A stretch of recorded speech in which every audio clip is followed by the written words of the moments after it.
करदर्शन।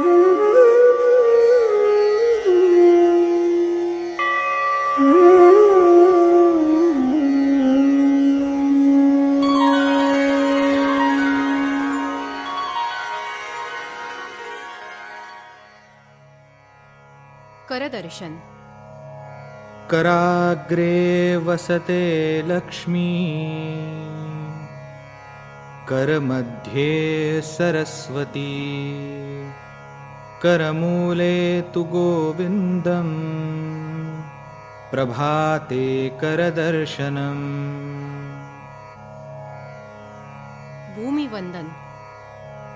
समुद्रवसने देवी, पर्वतस्तनमण्डले, विष्णुपत्नी नमस्तुभ्यं, पादस्पर्शं क्षमस्व मे। श्री गणपति वंदन। वक्रतुण्ड महाकाय, सूर्यकोटि समप्रभ, निर्विघ्नं कुरु मे देव, सर्वकार्येषु सर्वदा। श्री सरस्वती वंदन। या कुन्देन्दु तुषारहारधवला, या शुभ्रवस्त्रामृता, या वीणावरदण्डमण्डितकरा, या श्वेतपद्मासना, या ब्रह्माच्युतशङ्करः प्रभृतिभिः देवैः सदा वन्दिता, सा मां पातु सरस्वती भगवती, निःशेषजाड्यापहा। श्री विष्णुवंदन। शान्ताकारं भुजगशयनं, पद्मनाभं सुरेशं, विश्वाधारं गगनसदृशं, मेघवर्णं शुभांगं, लक्ष्मीकान्तं कमलनयनं, योगिभिर्ध्यानगम्यं, वन्दे विष्णु भवभयहरं, सर्वलोकैकनाथम्। श्री कृष्णवंदन। मूकं करोति वाचालं, पङ्गुं लङ्घयते गिरिं, यत्कृपातमहं वन्दे परमानन्दमाधवम्। कृष्णाय वासुदेवाय, हरये परमात्मने, प्रणतः क्लेशनाशाय, गोविन्दाय नमो नमः। श्री रामवंदन। माता रामो मत्पिता रामचन्द्रः, स्वामी रामो मत्सखा रामचन्द्रः, सर्वस्वं मे रामचन्द्रो दयालु, नान्यं जाने नैव जाने न जाने। श्री गुरुवंदन। गुरुर्ब्रह्मा गुरुर्विष्णु, गुरुर्देवो महेश्वरः, गुरुः साक्षात् परब्रह्म, तस्मै श्री गुरवे नमः। ब्रह्मानन्दं परमसुखदं केवलं ज्ञानमूर्तिं, द्वन्द्वातीतं गगनसदृशं, तत्त्वमस्यादिलक्ष्यम्, एकं नित्यं विमलमचलं, सर्वधि साक्षिभूतं, भावातीतं त्रिगुणरहितं, सद्गुरुं तन्नमामि। श्री हनुमान वंदन। मनोजवं मारुततुल्यवेगं, जितेन्द्रियं बुद्धिमतां वरिष्ठं, वातात्मजं वानरयूथमुख्यं, श्रीरामदूतं शरणं प्रपद्ये। श्री देवी वंदन। या देवी सर्वभूतेषु मातृरूपेण संस्थिता, नमस्तस्यै नमस्तस्यै नमस्तस्यै नमो नमः। या देवी सर्वभूतेषु शक्तिरूपेण संस्थिता, नमस्तस्यै नमस्तस्यै नमस्तस्यै नमो नमः। या देवी सर्वभूतेषु देवी रूपेण संस्थिता, नमस्तस्यै नमस्तस्यै नमस्तस्यै नमो नमः। नमो देव्यै महादेव्यै शिवायै सततं नमः। नमः प्रकृत्यै भद्रायै नियतः प्रणतः स्मताम्।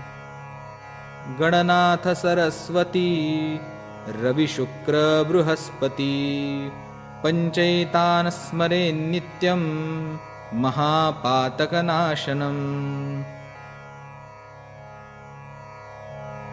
सूर्यवंदन। आदित्यस्य नमस्कारं ये कुर्वन्ति दिने दिने, जन्मान्तरसहस्रेषु दारिद्र्यं नोपजायते। अकालमृत्युहरणं सर्वव्याधिविनाशनम्, सूर्यपादोदकं तीर्थं जठरे धारयाम्यहम्। ॐ मित्राय नमः। ॐ रवये नमः। ॐ सूर्याय नमः। ॐ भानवे नमः। ॐ खगाय नमः। ॐ पूष्णे नमः। ॐ हिरण्यगर्भाय नमः। ॐ मरीचये नमः। ॐ आदित्याय नमः। ॐ सवित्रे नमः। ॐ अर्काय नमः। ॐ भास्कराय नमः। ॐ श्री सवित्रसूर्यनारायणाय नमः। अनेकसूर्यनमस्काराख्येन कर्मणा भगवान् श्री सवितृसूर्यनारायणाः प्रीयन्तां नमः। गंगा स्मरण। गंगे च यमुने चैव गोदावरी सरस्वती नर्मदे सिन्धु कावेरी जलेऽस्मिन् सन्निधिं कुरु। सिंधू, कावेरी, सरस्वती, गोदावरी अशा सर्व मंगलकारी पवित्र नद्यांच्या पाण्यानं शरीर व मनाची शुद्धी होते.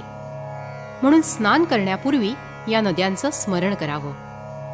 सर्वमंगलमांगल्ये शिवे सर्वार्थसाधिके शरण्ये त्र्यंबके गौरी नारायणी नमोस्तुते.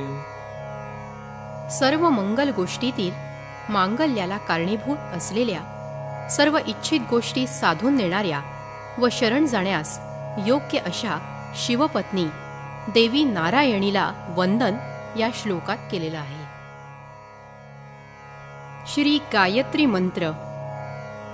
ओम भूर्भुवस्वः तत्सवितुर्वरेण्यं भर्गो देवस्य धीमहि धियो यो नः प्रचोदयात्। ॐ भूर्भुवस्वः तत्सवितुर्वरेण्यं भर्गो देवस्य धीमहि धियो यो नः प्रचोदयात्। ॐ भूर्भुवस्वः तत्सवितुर्वरेण्यं भर्गो देवस्य धीमहि धियो यो नः प्रचोदयात्।